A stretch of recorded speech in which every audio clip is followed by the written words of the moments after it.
গরম গরম পুরি খাচ্ছি। এটা হচ্ছে খেয়ে দেখি। বিসমিল্লাহ।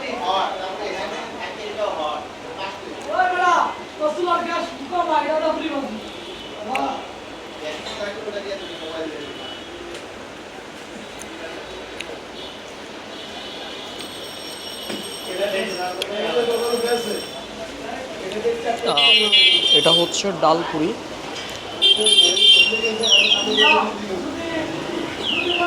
আলহামদুলিল্লাহ, অনেক মজা। মাঝে মাঝে খাই, সালাডটা দিয়ে সেটা মজাই লাগে।